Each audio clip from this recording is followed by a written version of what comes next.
Hi everyone, I'm Dr. Chua Hua-Sen, the consultant orthopedic arthroplasty and robotic surgeon of Sunway Medical Center, Sunway City, Malaysia.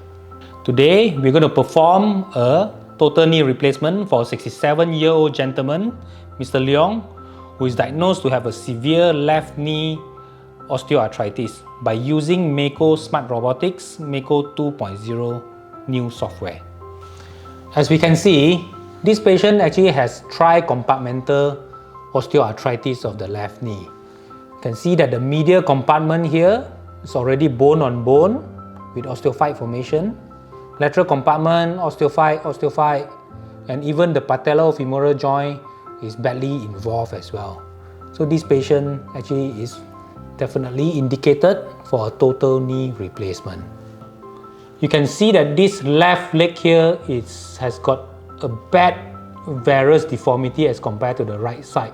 The right side is straight short, the left side is bow. And the angle that we measure from here is about 12 degrees of the HKA.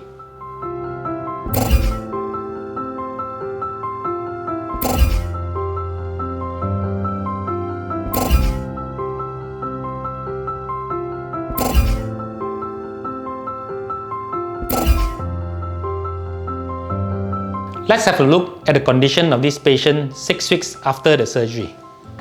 This is the long leg film 6 weeks after the surgery for this particular patient as compared to the before. As we can see, we have already managed to correct the alignment of this left lower limb back to close to what the right lower limb is.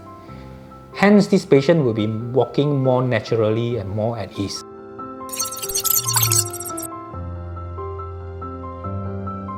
The advantages of a robotic total knee replacement by using Mako 2.0 is that we can have a pre-planning for this particular patient to be very personalized for him. Secondly, after the pre-planning, intraoperatively, the robot can also help us to capture all the dynamic information about this particular knee, in which we can use the robot to further fine-tuning the balancing of the knee into the alignment as well as the placement of the implant that we want, before the robot then will come in to help us to do the bone cuts in the most accurate way. The accuracy variance is up to 0.75mm and 0.5 degree. And with all this, we can then put in the implant that suit the patient personally in the best alignment and the best way, so that the patient will then recover in the best way.